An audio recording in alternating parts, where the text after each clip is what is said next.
Well, good morning, and thank you very much for coming. Welcome to the launch of the 2011 Strategic Survey, our annual review of world affairs.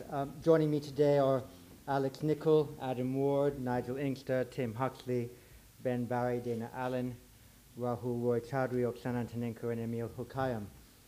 When we launched our last issue 12 months ago, I think few of us would have imagined the variety of black swan events that took place this year, including uprisings across the Arab world, a new war in Libya, a nuclear crisis in Japan, natural disasters in other continents too, and all this in the midst of a continuing economic crisis in the West at a time of vigorous economic growth in Asia that appeared strongly to support a shift in geopolitical weight to the east.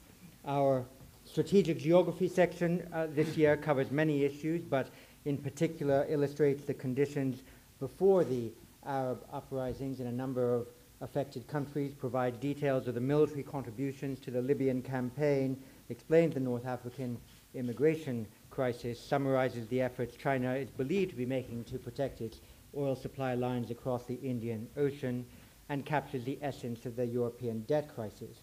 The book includes a special chapter on the Arab awakening, 21,000 words, and essays that span every continent, on digital activism's role in the Arab awakening, essays on global agriculture and food security, on human security and the changing climate, and one also on trying to understand China's military power. Notably, the chronology section of this year's strategic survey is the longest ever by quite some margin. This was the year in which, to coin a phrase, stuff happened. The mood and events of the year confirmed overall the proposition that strong economies are a vital strategic asset. Strong economies support robust defense and security budgets, but more importantly, strong economies provide political confidence and the time for extrovert foreign policies. The US requirement to focus on its domestic economic priorities limited the appetite for foreign entanglements and made a necessity out of the virtue of a multilateral approach to international affairs.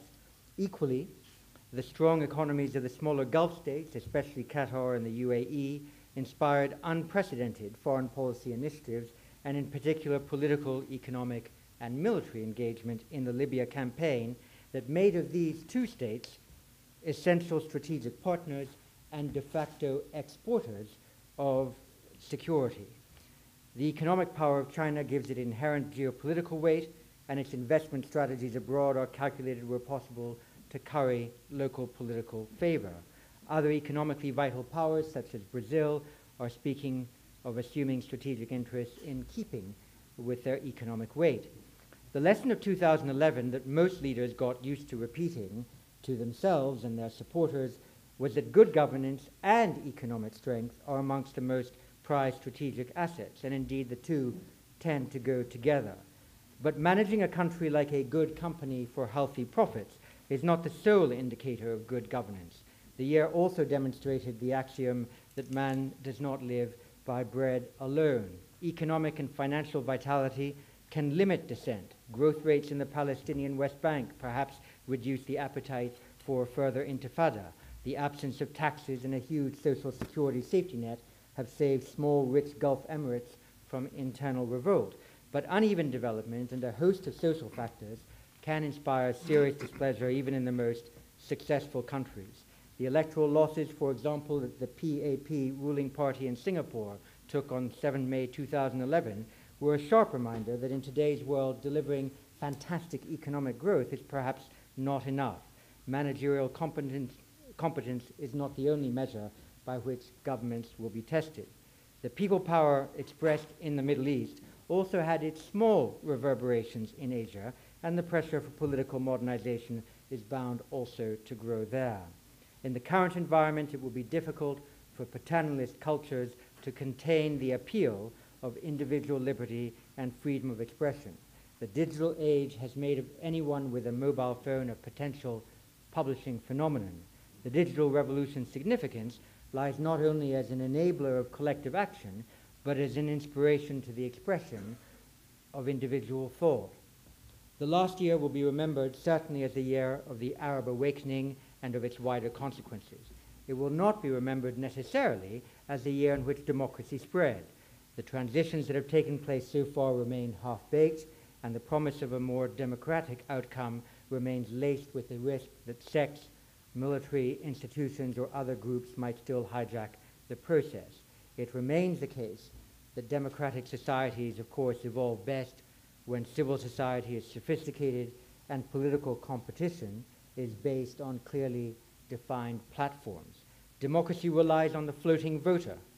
Political competition that is founded on things hard for a person to change, such as tribe, ethnicity, sect, or religion, is just demagoguery by other means. The Arab awakening has toppled some leaders and put a number of states into uncertain transition. The internal and full geopolitical effects of the 2011 events will now play themselves out over the next year. The outcomes of these internal changes will have a direct impact on the geopolitics we assess, not just of the region, but of larger international relationships. While the Arab awakening upset the domestic and regional certainties on which so much of Arab politics had been based, the fear emerged that Islamist parties would gain greater hold on the political systems that emerged from the rebellions. The struggle between security forces, liberal elements, and Islamist parties to create stable democratic and representative government will be the defining feature of the post-awakening period. That struggle will be primarily an internal one. The ability of Iran to exploit the regional situation is limited by its own vulnerabilities. The appeal of Iran is perhaps in fact eroding. While the Islamic Republic traverses the dangerous fault lines of Middle East politics with often cunning tactical efficiency, it is not itself a trendsetter and can, as much as other states, be caught by surprise when definitive strategic shifts take place. The way Iran responds to the situation in Syria over the next 6 months will be a test of whether it can hold on to its strategic position effectively or whether the regional tide of protest works against its interests. Even Iran's non-state allies have also now to hedge their positions if they are to keep up with popular sentiment in the Arab street, as do other regional groups. In Palestine, Hamas seems to be shifting its political affections from both Syria and Iran and getting closer to Egypt. In Lebanon, Hezbollah needs to ensure that it poses not just as a resistance force, but also as a supporter of positive change. If the group is too linked to the repressive stance of Syria, supported by Iran, it loses a measure of its purchase on the Lebanese psyche. Set against this is a contrast. While Iran often proves itself to be risk-averse, Hezbollah has more risk-taking tendencies and might provoke a crisis. In general, these trends mean that the Israeli-Lebanese-Syrian balance is very much in play and that the risks in the Levant are high.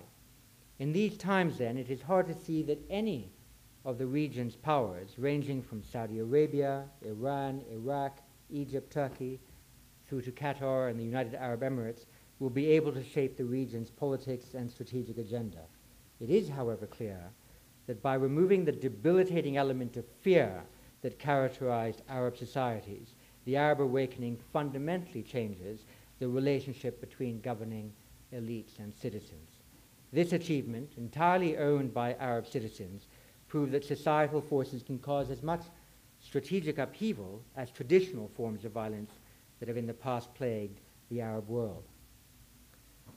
Throughout the year, the growing strength, confidence, and assertiveness of China was of interest and concern. In 2010, Chinese challenges to international norms appeared commonplace, with the use of coercive diplomacy and intimidating actions to enforce territorial and maritime claims. A certain self-confidence and even aggressiveness in public diplomacy appeared to contrast with the previously stated policy of a peaceful rise. More recently, China appears to recognize that its increasing assertiveness had created consequences that were perhaps contrary to its national interests, and it began to recalibrate its approach to emphasize confidence-building measures and a more cooperative approach to managing differences. Still, displays of China's future military capacity, whether the unveiling of a stealth aircraft prototype or of a refurbished aircraft carrier, confirmed Chinese ambitions to join the first rank of powers. China thus appeared at turns self-confident and assertive, and at other times diffident and uncertain. Strikingly, its ability to calibrate its approach to fast-paced change as with the changing dynamics in the Arab world, pointed to a weakness in its strategic approach, an inability to cope cunningly with changes in the external status quo. In China's near abroad, its approach is to defend vigorously its interests. Further afield, it will try, sometimes belatedly, to blend into new realities. The general economic dynamism of China, India, and many ASEAN states and other economic tigers, coupled with the financial strength of a number of Gulf states, revived the sense of a new Silk Road. The diplomatic, economic, political, and even strategic traffic between the Middle East and Asia is becoming more intense and crowded. As Gulf states look to diversify their strategic contacts, Asia is an important port of call. Similarly, Asian involvement in Latin America is now significant, as both China and India in particular look to increase their economic footprint in the region. The fact that China has become an observer at the Organization of American States and a member of the Inter-American Development Bank points to an increasing involvement. Brazil, under Dilma Rousseff, is anxious to rebalance the country's economic relationship with China and to continue to play an extracontinental role, though it made clear that it would limit the maverick-like diplomacy on Iran that appeared to characterize the previous government's approach. Russian-US relations improved with the reset, but that reset was very much made possible by the pragmatic relations that Obama was able personally to establish with Medvedev. In the event that Putin returned to the presidency, that reset might be put at risk. Still, the need to collaborate with Russia in building with Central Asian states, India, Pakistan, and Iran, a stronger regional support system for the still deeply wounded Afghan state will encourage a practical approach. The geoeconomic shifts in the world are leading to new geopolitical realities, but these have not settled enough to speak of new strategic leaders in the world. We are in a transitional phase from regular US leadership to one where rotating coalitions of the willing and available, sometimes perhaps not even including the US, will address international crises on a case-by-case basis. The US approach to international crises in the medium term will be shaped by the country's war fatigue. Abroad, a synonym for quagmire in the American political consciousness, home is a priority for which most political capital must be spent. The decisions taken in respect of Afghanistan, in effect to drop the ambitious counterinsurgency strategy, withdraw forces and prioritize a political solution, will be seen as signaling the end of a decade-long US interventionist policy. The choice in Libya was to be a super-enabler of a European operation with Arab support. These inclinations signal the dawning of a period when regional solutions to regional problems becomes not just the motto of local powers, but actually a central aspiration of US strategic policy. The appetite in the West 10 years after the 9/11 attacks to engage in active forward and anticipatory self-defense is perhaps lower than it has been for a generation. The case for liberal interventionism can still be made, but the cry has to be loud and the cause irrefutably perfect for it to be answered positively. Other societies are unlikely to promote it soon. For proof, one need only look at the votes in the UN Security Council on the Libya operation, where so many of the pretenders to permanent membership of the Security Council abstained. The sources of potential international leadership on key strategic issues are at once various and uncertain. The US will not want to rise to every occasion, nor in Europe can France and the UK. In this context, there is a sense that the West is suffering from strategic arthritis and exhaustion, the rising powers of the East from strategic growth pains and indecision. And so the room for mavericks and rogues to maneuver for their own gain is again expanded. Who will come to the rescue if these start doing real damage, and how effectively is anyone's guess? And perhaps we conclude the variety of possible strategic leaders will itself prove to be a blessing in disguise. Those are some of our general themes from the very extensive 417-page strategic survey we published that covers every region in the world and a number of themes, and the team here are very happy to take any of your questions. Yeah.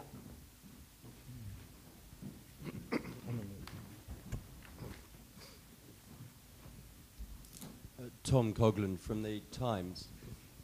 Yep. I wanted to ask, is Al-Qaeda, in your opinion, close to strategic defeat? And is the cause of global jihad now receding into the past? Nigel?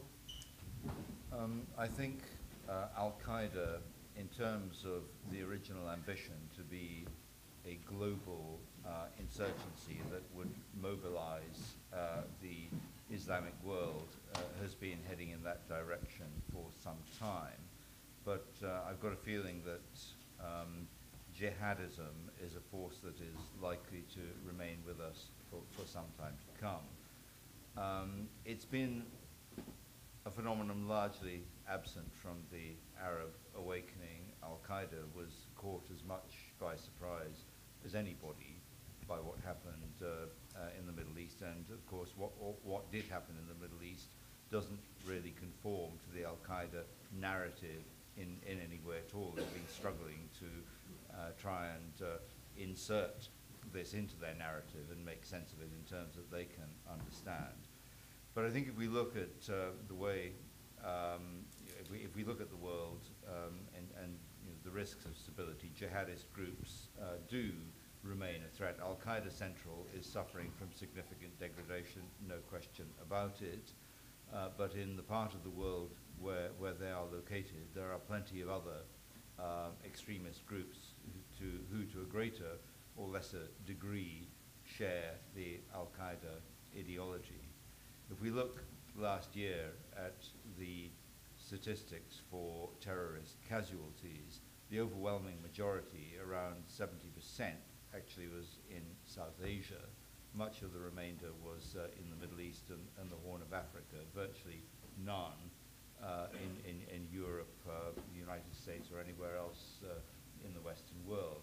I suspect that will continue to be the trend, though the possibility of further jihadist-inspired activities in the United States, in Western Europe, remains.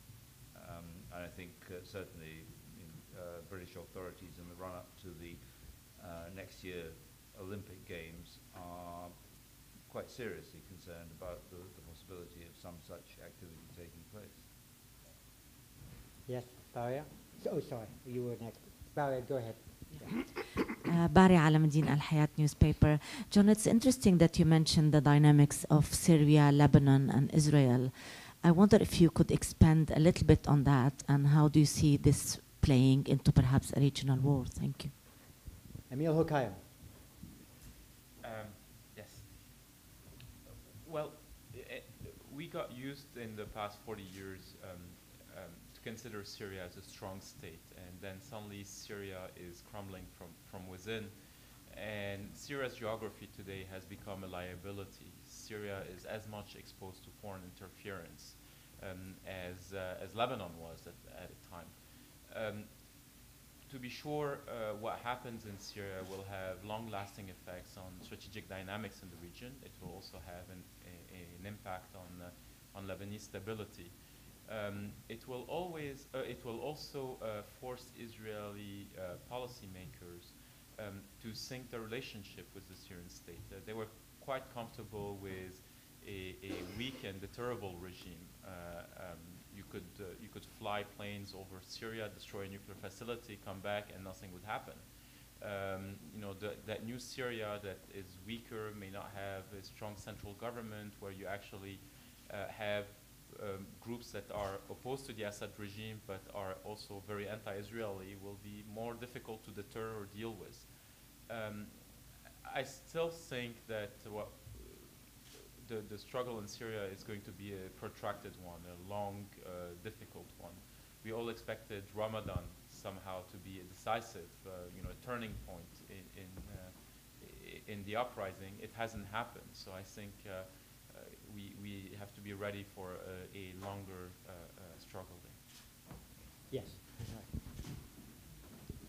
Nazrin Ansari, Kayhan, London. I would like to ask about the Iranian nuclear question and how the events of last year and what your thoughts are about the Chinese influence and the Russian influence for next year. How will it affect the nuclear negotiations? And also, how will the regional what will be the regional implications for Iran's nuclear program on the internal situation in Iran? Thank you. Yeah, well, Emil, do you want to, on the political effects of all that? Sure.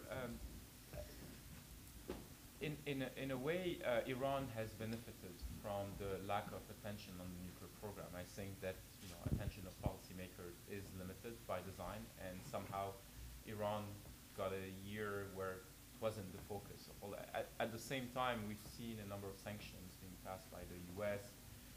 And a proposal by the Russians to adopt another diplomatic approach. From the region's perspective, certainly Iran has become, for the Gulf states, an even more acute problem. And one of the reasons why they were very upset at the demise of Mubarak is that it removed a pretty useful ally in their own efforts to contain Iran. The Arab awakening has also weakened the U.S.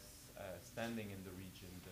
A number of Arab states consider that the U.S. has become too enamored with democratic change in the region instead of focusing on the real threat, which is Iran's nuclear program. So in a way, Iran has benefited from that. In another way, Iran's nuclear program is no longer a rallying cry for all those upset in the region at their governments. There is, Arabs care more now about their own uprisings, their own grievances, and Iran is no longer a model, is no longer an ally in their own struggle against oppression in their own region. So I think on the whole, Iran has lost from this past 9 months. Yes. Yeah, go ahead.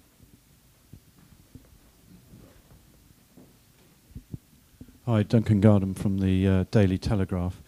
I was just wondering to what extent the panel think that violent Islamist groups in the Middle East, particularly the LIFG, may be able to convert themselves into democratic partners in these new countries. Emil, do you want to try? And Nigel, if you have something to add, Emil? Well, first there is an irony here because the Arab awakening has eroded the Al-Qaeda discourse, the Al-Qaeda model, this a call for global jihadism. At the same time, it has created operationally avenues for jihadi groups to operate. The collapse of security states in Egypt, in Tunisia, in Libya, and so on. I'm not saying that terrorist activities will happen and necessarily happen. But the collapse of security states is certainly something that creates an operational opportunity for these groups. When it comes to Libya, I mean, what's interesting is how localized the discourse of these groups have become. They suddenly saw an opportunity to achieve at-home gains, and global jihadism has benefited from the fact that these groups thought that they couldn't do anything at home, so they had to fight elsewhere, and including the far enemy. And right now, it's the opportunity is closer to home. At the same time, I think the Islamist groups, including violent ones, realize that to be relevant, they have to be engaged in the new politics of the Arab world. And that means, engaging in elections, in coalition politics, in parliamentary politics. I wouldn't be surprised if we see more former radicals in Egypt, in particular, just joining politics. Nigel?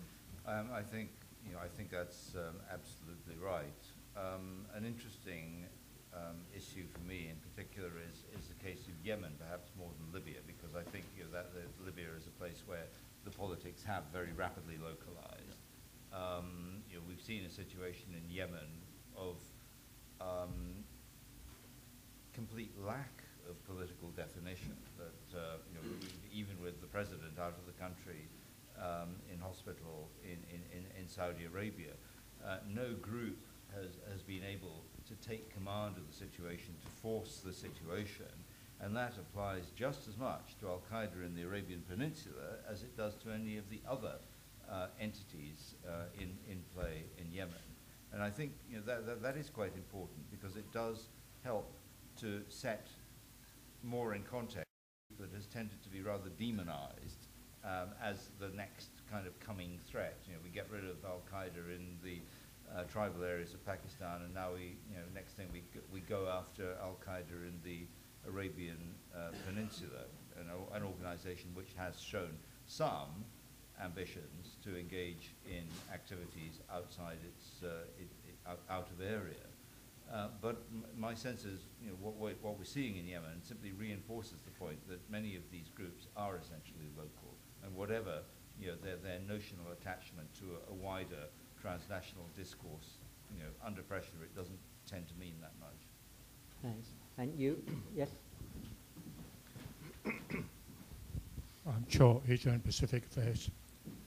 If we are to look into at least medium terms, future, what sort of a situation do we envisage, territorial, regional, South China Sea, China vis-a-vis ASEAN states, some of the ASEAN states, and out in the Far East, China vis-a-vis Japan?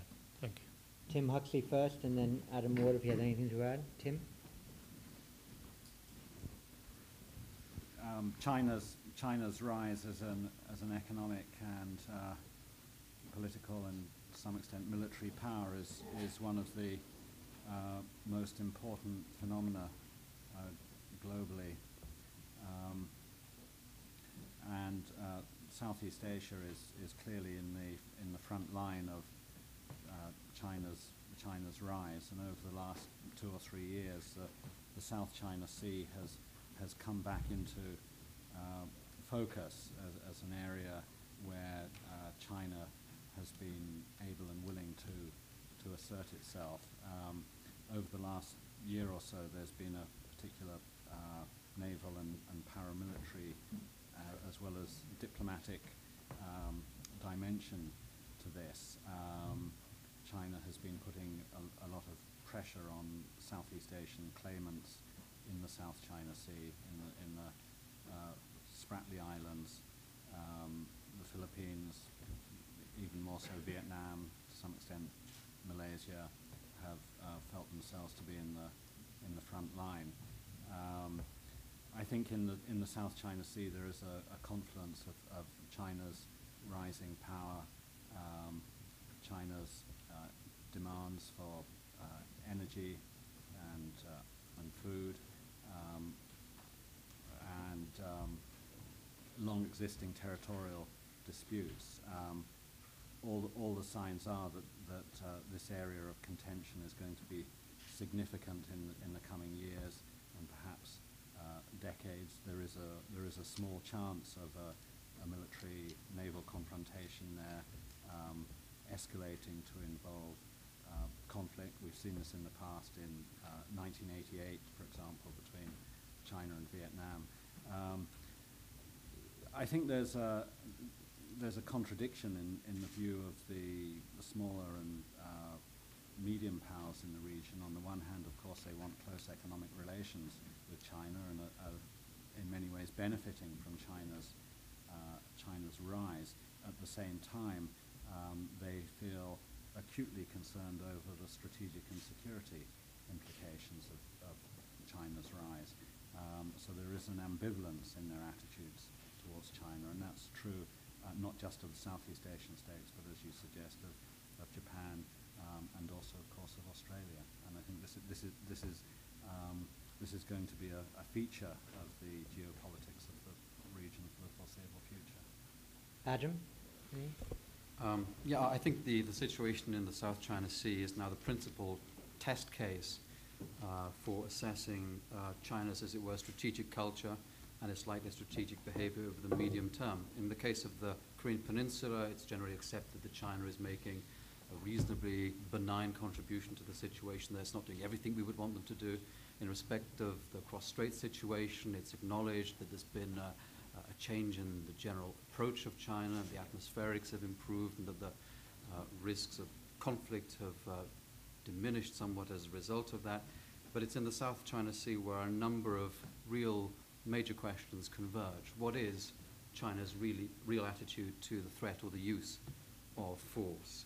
How strong is its attachment to multilateral processes of conflict resolution, or are these some things that can be shunted aside on questions of sovereignty? And it's going to be the test case that really adds some definition to what it means when China identifies a particular matter as a core interest, however it may then slightly rhetorically row back from that. So I think it is the contingency to watch. It's the thing to keep our eye on, and I think the way in which this plays itself out will have significant longer-range implications. In terms of the Japanese-Chinese dynamic, of course, Japan has its own concerns about China's military rise, but it's drawn into a larger construct through its alliance relationship with the United States. And I think that in the strategic survey this year, where we have a special essay on Chinese military modernization, it's clear now that a pattern is very much discernible. It involves strategic modernization, which is intended to strengthen China's deterrence capacity. It involves a strengthening of anti-access area denial capabilities, which create a zone of protection around China. But allied to that, then, this emphasis on acquiring greater expeditionary military capabilities and an emphasis on also joint operations and being able to sustain forces over longer distance in parts of the world where China's had no recent military interests or connections. And I think that the problem now is that, of course, that the Americans are structuring their military posture in the region to precisely account for this. It's something called air-sea battle space doctrine, which has not been particularly well defined, which is intended to take account of some of these twists and turns and asymmetric characteristics in the Chinese defense posture. And that this dynamic between what the Chinese are doing and what the Americans are doing in response, which is, of course, a loop, is going to be, I think, the principal military dynamic in the region. Is going to intensify itself. And these countries, though they are economically codependent on each other, are going to have to struggle harder even than before to make sure that that common economic interest isn't overwhelmed by what is now a fairly malign military dynamic between the two of them. Thanks. Michael?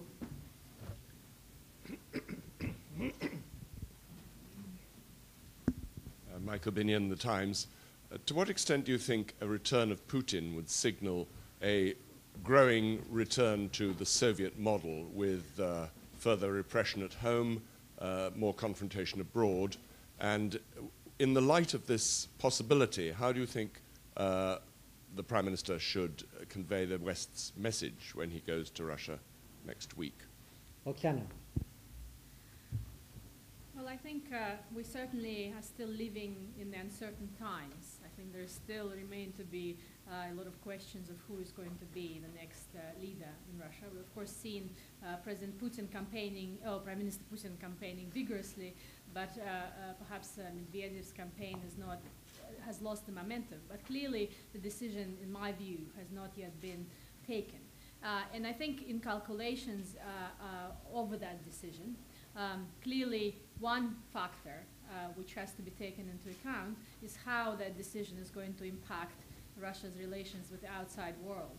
I think, of course, we can incur if Putin returns back as the president, perhaps for the next two now extended terms of 6 years, that is for 12 years, that if we can infer from his previous experience that he will try to assert Russia's role in the world as a major player, something which perhaps Medvedev has abandoned in favor of a more cooperative foreign policy, particularly with the United States. However, we now live in a different world from that of the year 2000 when Putin came to power. And I think Russia's capacity to be kind of a global bully or regional bully, I think, is now severely restrained.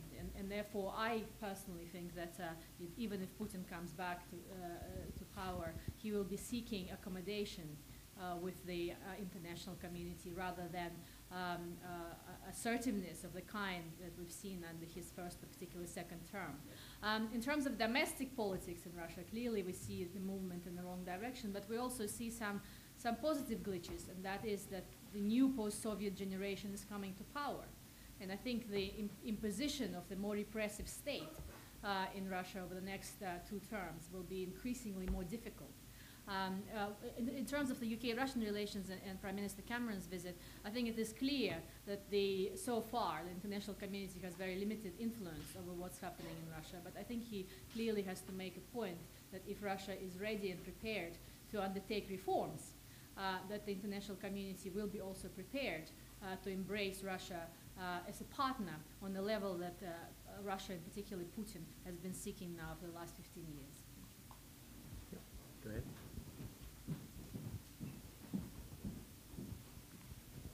Al Pessin from VOA. I wonder what you see as the strategic implications of the rise of popular governments in many of these Middle Eastern countries that may well be less friendly to the West than their autocratic predecessors were. And more broadly, if we're facing in the US and in Europe a double-dip recession, or at the very least a very slow recovery, what are the strategic implications of that in terms of what you said at the beginning about willingness to get involved in regional crises, but also in terms of the ability of these new governments to deliver for their populations? Emil Hokayem first and possibly Dana Allen afterwards. Sure. I mean, I would argue that if no one expects those new governments in the region to be democratic immediately. I mean, they will be more participatory, they will be more inclusive. And for the West, the challenge is how to define a policy with states with which values are increasingly aligned, but interests are not, are decreasingly so. I think for the West, the big question right now is Egypt's strategic orientation.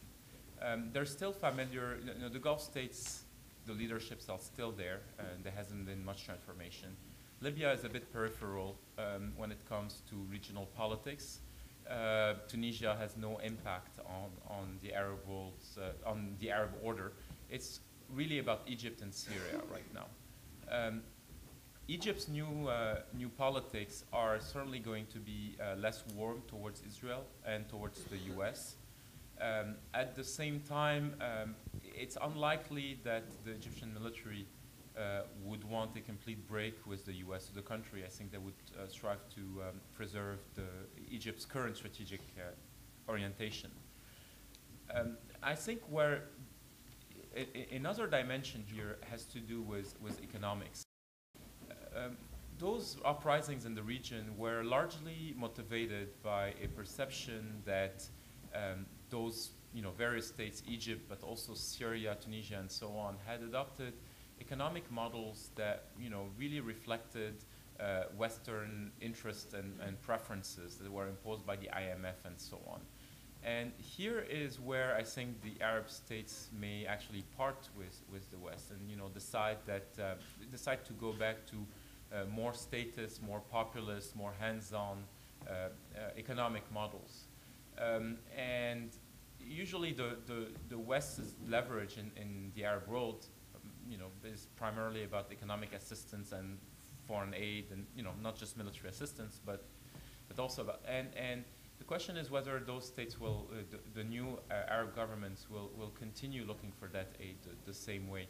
So I think all in all, the West's influence is going to decrease as a result.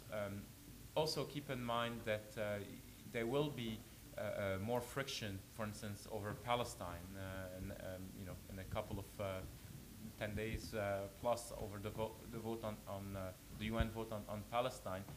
This has a potential to set the tone for Egypt's presidential and national elections, actually, and may radicalize Egypt furthermore. So, yeah, it's going to be a very tough ride for the West to maintain its influence in the region. Dana? Well, I'll just, for the second part of your question, let me just talk about the U.S. For a minute. I think when he came into office, President Obama's initial strategy was, in looking at the Middle East, was to try to make regional trends, to exploit them or use them, turn them to America's advantage, I guess, since, without really trying to impose an American vision on the region as he perceived his predecessor having tried to do in Iraq, for example. And so his initial efforts included a kind of general démarche to the Arab and Muslim communities, engagement with Iran, a serious effort to make progress on Israel-Palestine. I think these all look pretty good. It has to be said they've all been frustrated to a large extent, and I'm talking even before the Arab awakening. Engagement with Iran went nowhere. The U.S. felt it got some diplomatic benefit from having manifestly tried, and that led to stronger UN Security Council resolutions to try to contain the problem, but have not solved the problem of Iran's nuclear ambitions. He frankly got a kind of slap in the face from America's Israeli ally in terms of his efforts to restart the peace process and get the important symbolic achievement of a settlements freeze. And this was all before the Arab awakening. Now, in a certain sense, I think from an American point of view, what's happened in the first part of this year in the Arab world is sort of both a lucky break and a potentially very unlucky one. And by that I mean there are more trends that the United States could bend to its advantage, but also more things that could go wrong from an American point of view. As Emil has often said, you have a return of politics to the Arab world, which obviously complicates the American effort to both nudge Israel along and yet at the same time support Israel without losing a position in the Arab world. And the General Assembly resolution on recognition of a Palestinian state is a perfect example. I don't think the United States wants to be in a position it is right now of trying to marshal up negative votes or at least abstentions on this resolution, which is only, after all, expressing a vision that is, at the heart of American policy. But that's the position it finds itself in. So and I guess the question also, does America have a less ability or less attention to devote to the Middle East because of economic problems? To a certain extent, yes, but obviously America's Middle East role is crucial and central, and will continue to devote a lot of attention. Yes, and then you can. It's Masato Kimura of the Japanese Sankei newspaper. I would like to make a follow-up question to Adam about the South China Sea dispute. In your view, what is the U.S. game plan? So China's expansionism, and they show multiply military and also diplomatic way. And so what is the U.S. plan to prevent Chinese expansionism in South and East China Sea? Adam?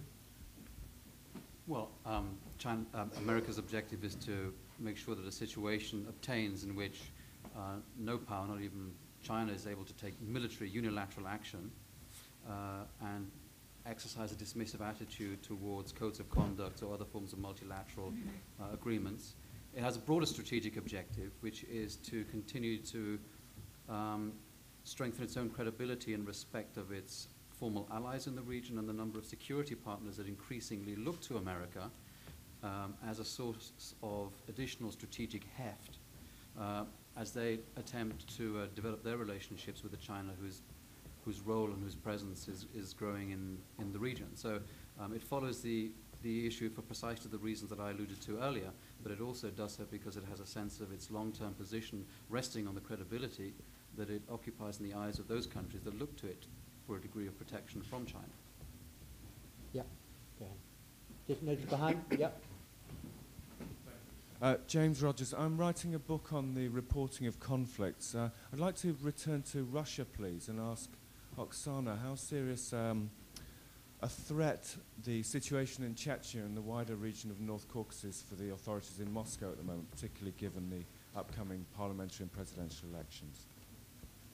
Yes, I think the situation in the North Caucasus has really deteriorated, I think, beyond control of authorities being them regional or federal in Russia. And I think we have seen in the last several years not only a multiple times increase in violence, including terrorist attacks, but most importantly, I think, attacks against local officials and the law enforcement personnel.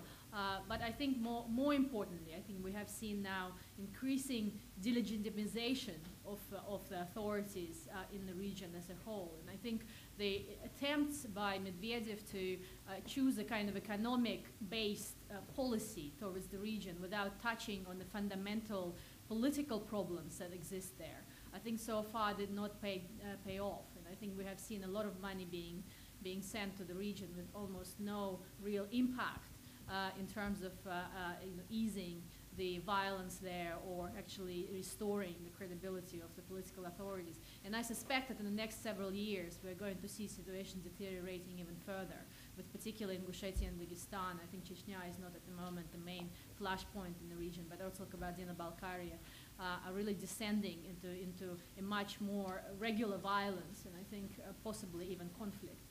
And that, of course, will represent a major challenge to the Russian authorities. The problem, of course, now that the situation is so bad that it's very difficult to develop and devise a policy which can actually deliver quick results. But I think without changing a political system of governance in the region and fighting corruption and changing the approach of law enforcement personnel sort of with the major human rights violations, I think we are not going to see any progress there.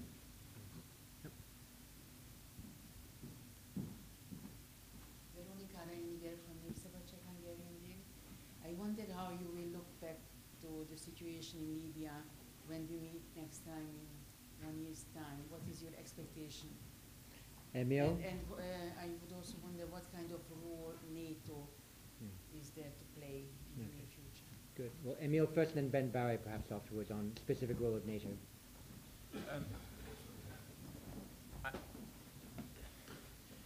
We shouldn't look at Libya as a model. And in a year time, we'll realize even more strongly than we do today how unique the conditions that led to this uprising, NATO's involvement, and the success at the end have been. From an Arab perspective, the regional conditions were all met. Arab states supported the intervention, save for Syria, Algeria, and Yemen. Gaddafi was a widely reviled leader, but most fundamentally, the end game in Libya, I mean, the outcome, while a great one for the Libyan people, will not matter much in terms of Arab political order. He's another dictator who fell, but he's not going to strengthen one country over the other, although I would argue that Qatar and the UAE will benefit tremendously in terms of image and influence across the region. But in a way, it was a perfect storm. Now the onus is really on the Libyan leaders to get the transition right. And I think if we see a cycle of retribution, reprisals, more violence, chaos in Tripoli and other towns in the West and so on, then the rest of the Arab world will look very closely and wonder if anyone is ever able to get the transition right in the region. Ben? Your question on NATO, if you mean does NATO have a role in the future of Libya, I should think most NATO countries say, I hope not, because they hope the transition will be sufficiently peaceful, that NATO's military role can wither away. But was your question more about the implications of the Libya operation for the future of NATO? Well, NATO did succeed. And the UK and France, of course, exerted much political and military leadership, which will strengthen their credibility within NATO, which both will welcome, and they will both also justifiably claim that the wars reinforced their requirement for much closer bilateral military partnership. In Washington, of course, Robert Gates's speech in Brussels in June indicated that disillusion with NATO has increased. It doesn't have enough military capability, and too many European NATO countries opted out of the war. And within NATO itself, of course, the tension between those who fought in the war, particularly those that actually got kinetic in terms of doing bombing and missile attacks, and those that played a less assertive role or completely opted out, those tensions have already existed over Afghanistan, but they will be exacerbated. I think, though, what we detect was no appetite in the case of NATO for any increase in defence spending. So whether, as Robert Gates exhorted them to, they can get more bang for their buck by modernising and making themselves more efficient, whether also they can achieve greater military output through pooling and sharing. I think, though, we should be quite clear that although NATO succeeded, many of the circumstances of the intervention were favourable to NATO. I mean, NATO had a worked up command and control system which adapted, albeit with a lot of US help. NATO has experience of integrating multinational forces. And of course, Libya did not pose much of a threat. It did not pose a conventional, unconventional, or weapons of mass destruction threat to NATO bases, its infrastructure, its command network, or its homeland. The regime propaganda was pretty ham-fisted, and NATO's sea and air power was never effectively challenged. And because Libya was on the edge of Europe, NATO's already overstretched strategic lift capability wasn't challenged. So I think there will be a huge sigh of relief in NATO that it succeeded. And I think the tensions, both the transatlantic tensions and the internal tensions within the alliance, will continue. Anything else? Barry, I've had your yes. Polish news agency. I'd like to ask you about the strategic implication of the Eurozone crisis for Central Europe. Are those countries likely to be starved of funds in near future? Alex Nichol, and then perhaps Oksana Antonenko, who, by the way, has been at the IISS for 15 years, and we've hugely valued her, but in about 10 days' time will join the EBRD, so she should be regularly answering questions of this kind. So Alex first, and then Oksana can begin rehearsing for her new role. Yeah, I mean, just before turning to the implications specifically for Central and Eastern Europe, I think it's clear that there are important strategic implications for what's going on now in the Eurozone. What you have in the Eurozone is a situation where you have some highly indebted countries who are struggling to impose highly unpopular austerity measures, which are basically being imposed by other European countries, not by the IMF or the sort of impartial arbiters that we've normally had, but by other European governments. That seems to me to be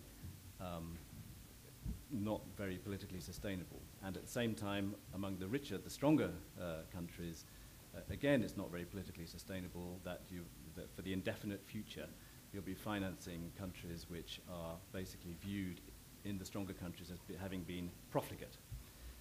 So it seems to me that something has got to happen. Either you have the breakup of the euro, or you have European leaders recognizing that the debt burdens of these countries are in fact unsustainable, and in beginning a strong program of debt relief. Very, very difficult to control that once it happens. We've already seen the precedent in the second package for Greece, but obviously we don't know the outcome, but the implications for the institution of the European Union seem to me to be very great, whatever happens. Oksana? Well, I think the Central European countries actually performed quite well throughout the economic crisis, and I think now, as we are standing potentially at the edge of the next recession, or next at least slowdown and growth, and of course the euro crisis, I think the Central European economies overall actually are quite well prepared, and even the three countries that have required a bailout in the past, including, for example, Latvia, actually have seen in the last several years the economies turning around and performing much better. Of course, countries like Poland did not even experience the decline in GDP during most difficult times of the economic crisis. So I think the Central Europeans are actually quite well posed. And if you look at Estonia, for example, which was the last country to join the euro, it has a very strong and robust economy. So the Central Europeans in this crisis are not a problem. It's the major countries that are a problem. If we look about the implications of all that, of course, for example, on the military capabilities, again here we have seen Central European countries, new members of NATO, actually showing remarkable degree of strategic wisdom and flexibility, with really taking to heart this pooling and sharing proposals that have been put forward by the new NATO Secretary General, and trying to adjust to the new economic realities by creating joint capabilities and actually succeeding in many ways in that. So I mean, I would say that the Central European story is not the main story now about the economic difficulties in Europe. Last question, Baria. And then I wonder if anybody can envisage a scenario whereby NATO would interfere in Syria. I know now everybody is ruling it out. However, I remain unconvinced. Thank you. All right. Well, we'll give another chance to rule it out. Emil? Sure. I still think the conditions for any foreign intervention in Syria are not met and will not be met in the foreseeable future.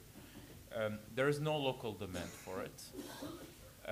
There is no unified rebel council. I mean, you know, the Syrian opposition has come up with 3 transitional councils for the moment, 3. There's no regional consensus. In fact, the single most powerful state in the region, Turkey, opposes it. I mean, the irony is that if it were to happen, Turkey would be in the lead, would have to be in the lead. Even Syria's rivals in the region, some of the Gulf states, Israel, others, are not very happy about that prospect.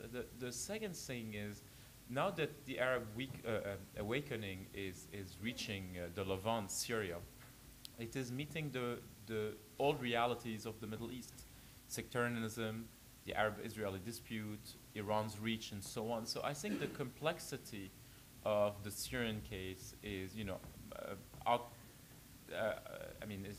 are so much greater than those of Libya that it's very difficult for me to see an intervention bearing, real mass ethnic sectarian cleansing. I mean, of the scale that hasn't happened, and I think is unlikely to happen. Thank you very much. Well, this book is the annual review of global affairs of the IISS, and next weekend the Institute convenes its Global Strategic Review, which is the conference complement to Strategic Survey. So I hope that any of you who have not yet registered for the Global Strategic Review next week will consider doing so and contacting Adam Ward about it. Our press release is outside, as are, I think, copies of the book.